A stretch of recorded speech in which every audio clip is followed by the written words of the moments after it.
불신자에게 전도를 하다 보면 나는 기독교라는 굴레를 쓰고 싶지 않습니다. 이런 식으로 대답하는 경우가 있습니다.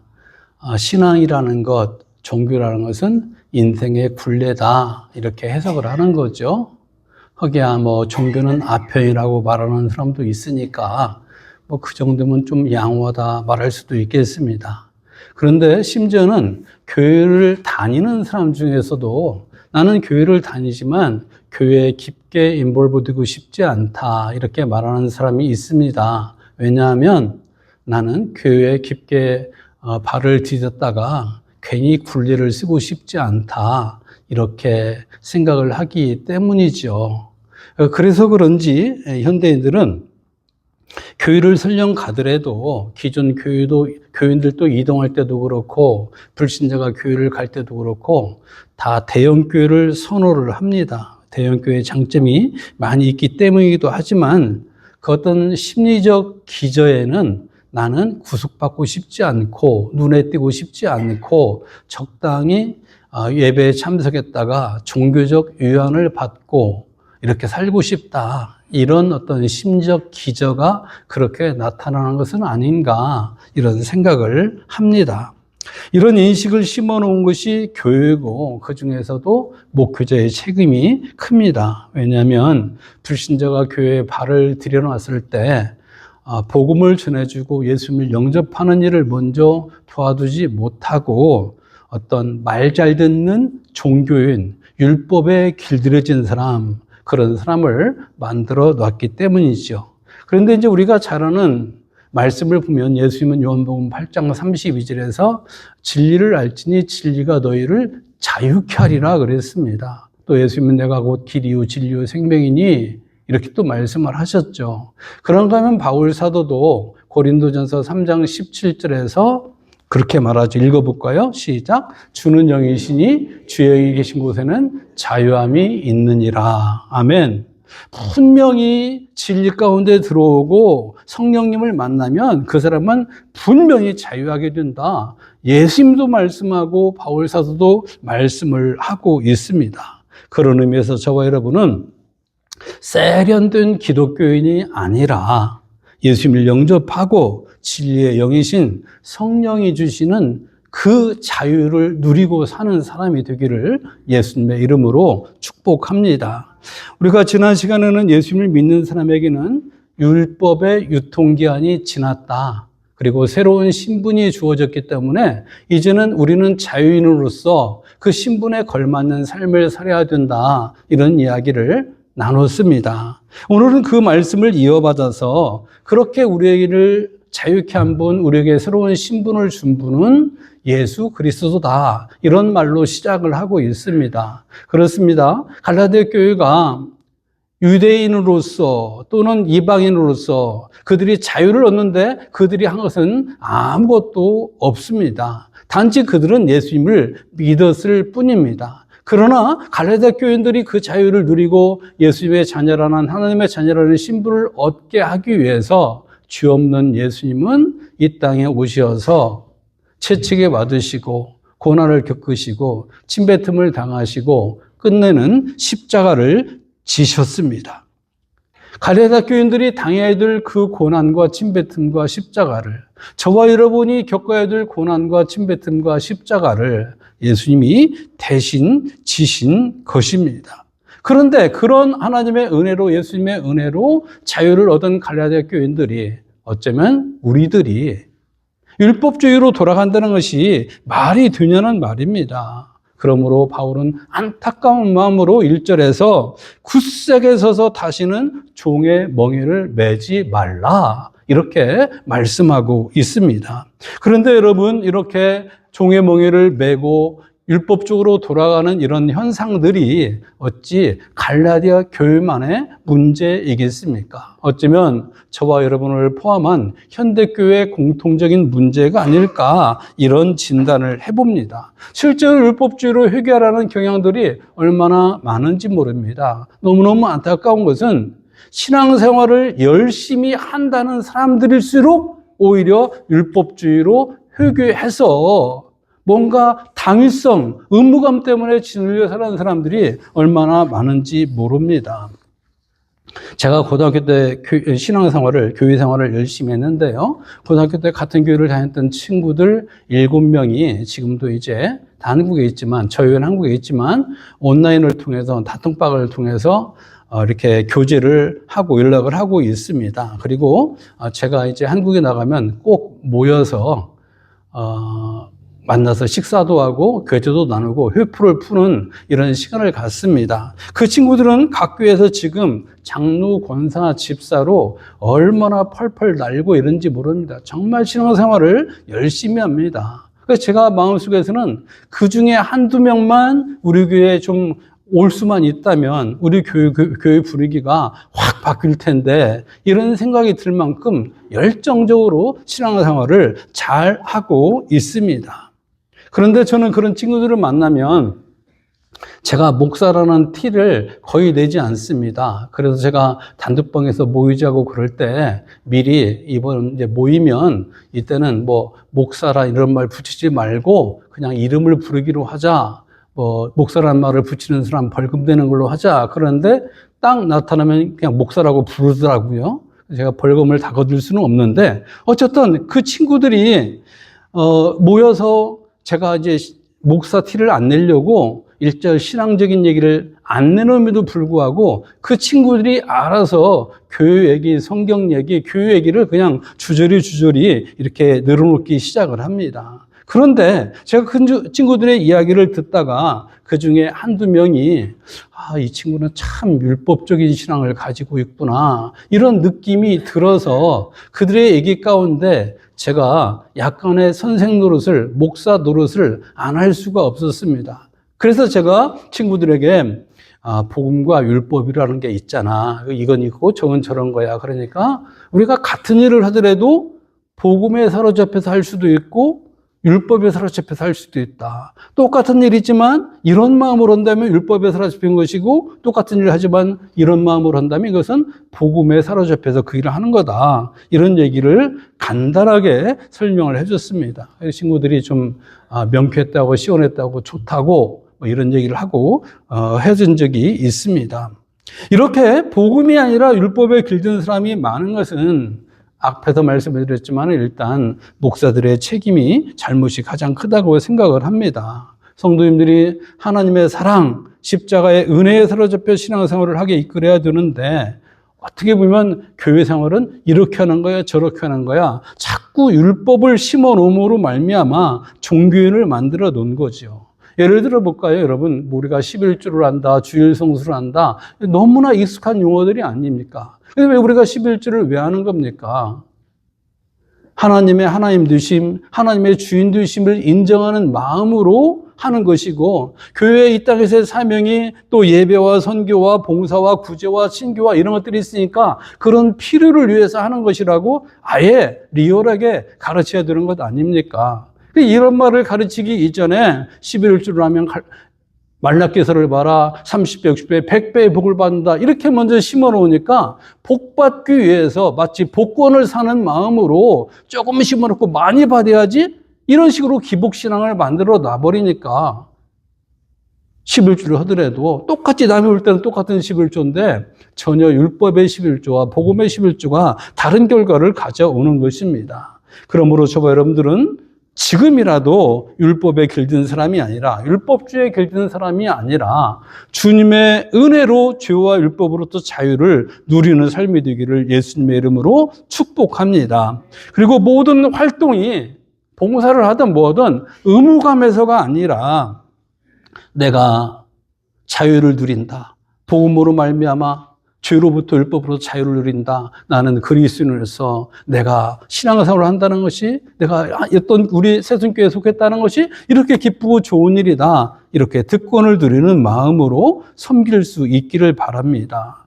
우리가 믿는 예수님은 우리를 위해서 십자가를 지심으로 우리가 져야 될 어떤 율법의 요구, 죄의 요구로부터, 우리를 속박으로부터 해방하였기 때문에 그 해방감, 자유를 누리는 삶이 되어야 한다는 말입니다.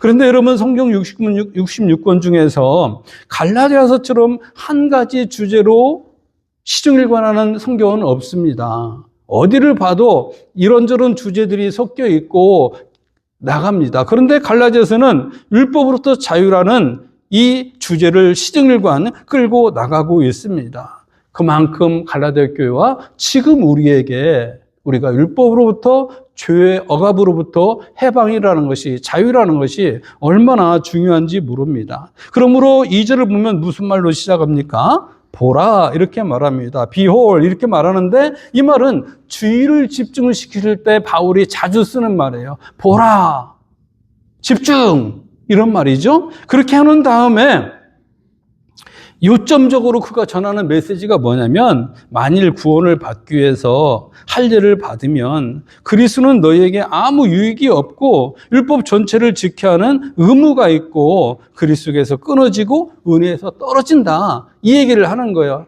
집중해서 들어봐. 너희들이 만약에 할례를 행하고 율법으로 돌아간다면 예수님은 너에게 아무 유익이 없는 거야. 오히려 그리스도에서 끊어지는 거야. 은혜에서 끊어지는 거야. 그리고 그 하나를 지킨다는 것은 나머지 모든 율법을 지켜야 되는 의무가 너에게 주어지는 거야. 이 얘기를 하고 있는 것입니다. 그러므로 할례를 행해서 율법주로 돌아간다는 것이 얼마나 두려운 일인지 몰라요. 이게 절대 작은 일이 아닙니다.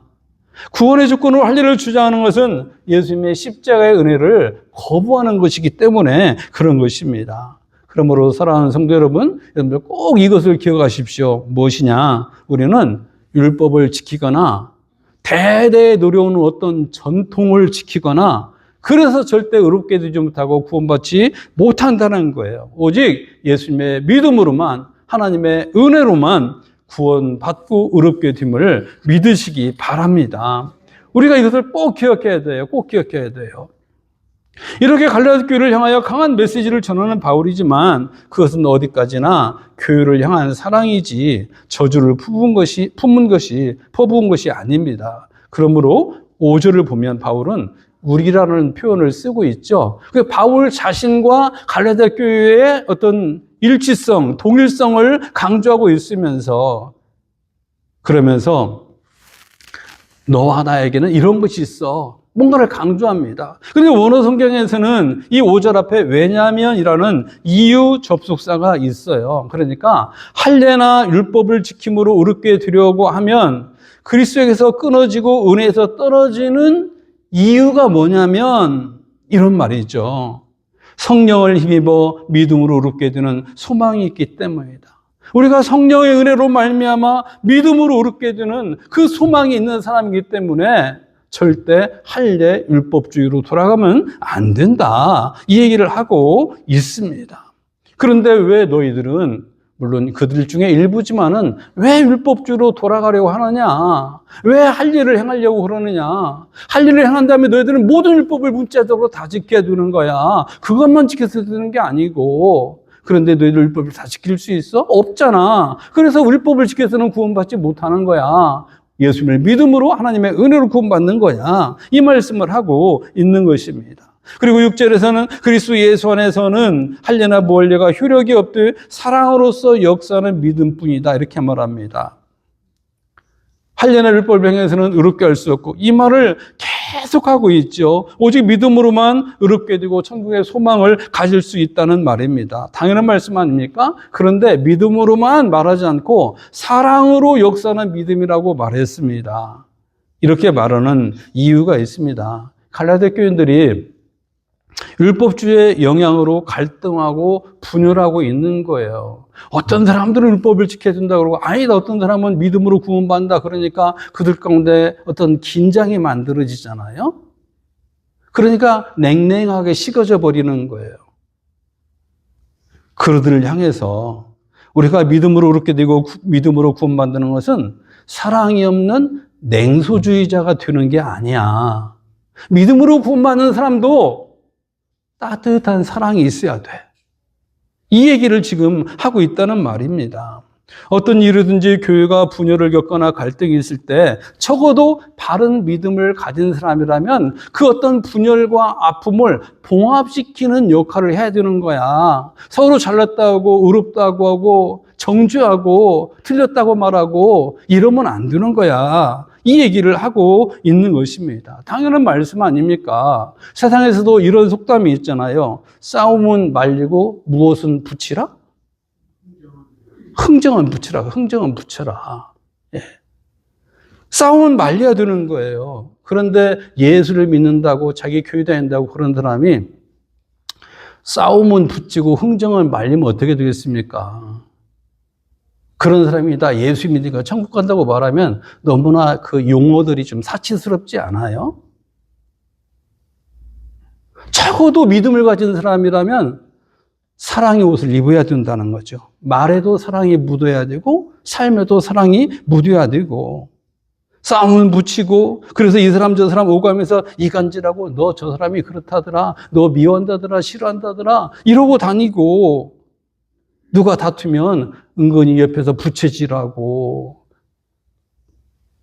세상에서 제일 재밌는 구경은 쌈국이나 그러면서 은근히 그것을 즐기고 있다면 큰 예수님의 심장을 이식받은 믿음의 사람은 아닌 거죠. 그러나 저와 여러분은 사랑이 있는 믿음, 그 사람이 되어서 어디에 있든지 목장에서건 교회에서건 가정에서건 직장에서건 피스메이커 역할을 다 할 수 있기를 예수님의 이름으로 축원합니다.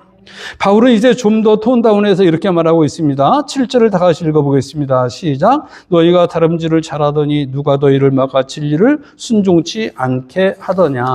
아멘. 이 말을 보면 이 가라데 교회도 처음에는 바울의 말을 듣고 예수님을 잘 믿고 신앙생활을 바르게 했던 것 같습니다. 그래서 그걸 인정하는 거죠. 그런데 누가 너희를 막아서 진리에 순종치 않게 하더냐. 이 말은 즉슨 바울이 몰라서 이 질문을 하겠습니까? 아니 율법주의자들의 잘못된 교육으로 너희들이 그렇게 영향을 받고 있는 줄 내가 알아. 너희들이 나빠서 그런 게 아니야. 이 말을 지금 위로하고 있는 것이죠. 그러면서 8절에 이렇게 말하였습니다. 다 같이 읽어볼까요? 그 권면이 너희를 부르신 이에게서 난 것이 아니라 적은 누룩이 온 동에서 퍼졌느니라. 이 권면이라는 말이 간곡하게 설득하다 그런 뜻을 가지고 있거든요. 거짓 교사들이 갈라디아 교회 와가지고 자꾸 율법을 지켜야 된다고 설득하고 그러므로 넘어가 버렸다 이 말입니다. 그런데 그것은 이 적은 누룩이 싹 퍼지고 있지만 너희를 부르시니 그게 누구예요? 하나님이죠. 하나님에게서 난 것이 아니다. 율법주의는 하나님에게서 난 것이 아니다. 그럼 누구에게서 왔겠습니까? 갈라디아 교회를 가라지를 뿌리는 영적인 존재가 누구겠어요? 마귀죠. 그래서 우리에게 분별력이 필요한 것입니다. 하나님의 말씀인지 아닌지 구별해야 되지 않겠습니까? 그 구별을 못하면 우리에게 책임 있고 우리만 손해보고 피해를 입는 것이죠. 오늘날 신천지나 여워증이나 몰문교나 구원판 같은 이단에 속은 사람들이 바로 이제 마귀에게 속은 사람들인 거예요. 그런데 그런 사람이 얼마나 많습니까? 어떤 통계를 보니까 한국에서만 이단에 속아 있는 사람들이 60만 명이래요. 60만 명. 아니, 그들이 주장하는 숫자를 하면 한 300, 400만 명이나 됩니다. 그러나 좀 약간의 객관적인 통계를 보면 60만 명. 미국에서는 250만 명이라는 통계가 있습니다. 물론 인구가 이제 그만큼 많으니까 그런 거죠. 이런 사람들은 시간과 돈과 재능을 가짜에다가 다 바치고 지옥 갈 준비를 열심히 하고 있는 것 아니겠습니까? 얼마나 억울하고 불쌍한 인생입니까? 그런 의미에서 저와 여러분들도 정신 바싹 차리고 믿음의 정도를 걷기를 간절히 바랍니다. 그런데 구절을 보면 바울은 거짓 교사들의 영향을 누룩에 비유하고 있습니다. 이스트 알죠? 누룩. 이 적은 누룩을 어떤 반죽에 섞으면 이 이스트 효과로 이렇게 전체가 부풀러 올라 버리잖아요. 그 얘기를 하고 있습니다. 적은 몇 명의 거짓 교사들이 갈라디아 교회에 들어왔는데 그 영향으로 말미암아 갈라디아 교회 전체가 지금 많은 나쁜 영향을 받고 있다는 말입니다. 바울은 고린도 교인들을 향해서도 누룩을 조심하라고 경고한 적이 있고요. 예수님도 제자들에게 바리새인과 사두개인의 누룩을 조심하라고 경고한 적이 있습니다. 우리도 마찬가지예요. 우리도 진리로 무장하지 않으면 개인적으로나 교회적으로 진리를 양보해버리고 좋은 게 좋은 거다. 이렇게 양보해버리고 불의와 타협하기 시작하면 전체로 확산하는 것은 금방입니다. 예를 들어 동성애 문제가 그렇지 않습니까? 제가 불과 몇십 년 전만 하더라도, 제 중년이었을 때만 하더라도 이 동성애자라고 커밍아웃을 하는 사람들이 그렇게 흔치 않았습니다. 그러나 불과 짧은 몇십 년 사이에 지금은 어떻게 되었습니까? 그들이 나를 정해가지고 대도시에 퍼레이드를 합니다. 퍼레이드를요. 그들이 어쩌면 사회적으로 정신적으로는 어떤 메인스트림 같아요. 그래서 동성애를 인정하지 않으면 세상에 좀 뒤떨어진 사람, 지적이지 못한 사람, 지성이 모자라는 사람, 이렇게 취급하는 분위기로 자꾸 가고 있지 않습니까? 심지어 교회에서조차도 동성애를 인정하고 동성애 목사를 안수주는 그런 교회가 얼마나 많습니까? 성공회, PCUSA, UMC, 미국에서 주류 교단들입니다. 주류 교단들. 너무너무 부끄럽고 통탄할 노릇이 아닐 수가 없습니다. 그런 의미에서 우리 새순교회 성도님들, 특히 어떤 목사 저나 우리 중직자들이나 우리 모든 분들이 영적인 면에서나 도덕적인 면에서나 행정적인 면에서나 우리는 비록 작은 공동체이지만 얼렁뚱땅 넘어가지 말고 투명성 있는 교회가 돼야 되고요. 깨끗한 교회가 돼야 됩니다. 사심이 작동하면 안 됩니다. 다 가라지가 들어오는 길이고 마유가 틈타 들어오는 길이고 교회가 슬금슬금 넘어지는 길이 바로 그런 것이기 때문에 그래요. 오늘 갑자기 이단인 사람이 불쑥 들어와서 설교한다고 강단에 서지는 않을 거예요. 그러나 목사든 여러분이든 얼렁뚱땅 좋은 게 좋은 거야. 그래서 비진리와 타협하고 그러기 시작하면 교회가 넘어가는 것은 한순간입니다. 조심해야 됩니다. 바울은 갈라디아 교회의 율법주의를 누룩처럼 확산시킨 거짓 교사들이 어떻게 될 것이냐. 그러면서 10절 끝에 보니까 이들은 심판을 받을 거다. 아주 무서운 경고를 하고 있습니다. 그러면서 마지막으로 한 가지 완곡하게 부탁을 한 가지가 있습니다. 그게 12절인데요. 12절 같이 읽어봅시다. 시작. 너희를 어지럽게 하는 자들이 스스로 베어버리기를 원하노라. 번역이 약간 모호한데 이것을 좀 쉽게 번역을 하면 율법주의로 교회를 어지럽게 하는 자들을 교회에서 잘라내라 이런 말입니다. 잘라내라. 조직신학에서 교회의 표지를 세 가지로 배웁니다. 이제 목회자가 되기 위한 신학 공부를 할 때 조직신학 과목이 이것저것 7가지나 많이 있는데 그 중에 이제 교회론을 배울 때 교회다운 교회라는 것이 무엇이냐? 교회다운 교회라는 세 가지 어떤 그 표지가 뭐냐? 그럴 때 첫 번째는 하나님의 말씀을 얼마나 올바로 전파하느냐. 두 번째는 성례. 우리가 사후를 하게 되는 세례와 성찬 있잖아요. 성례를 올바로 집행을 하느냐. 그리고 마지막 한 가지가 그 교회에 권징이 있느냐 없느냐. 이 세 가지가 정말 교회다운 교회냐 올바른 교회냐를 드러내는 세 가지 표지라고 말을 합니다. 여기서 말하는 권징이라는 것은 교회의 거룩성을 유지하기 위해서 죄에 대해서 적절한 징계를 하는 것, 이게 권징이라는 말입니다. 교회라는 것은 사랑으로 보도만 안 해야 되고 그러지만은 교회를 근간을 흔들고 잘못된 어떤 비진리를 선포함으로 예수님을 거부하게 만들고 교회를 떠나게 만들고 교회를 쪼개놓거나 이런 일을 할 때는 그런 사람은 교회에서는 단호하게 징계를 해야 된다는 거예요. 그래서 어느 교단이나 이것은 다 그대로 적용을 합니다.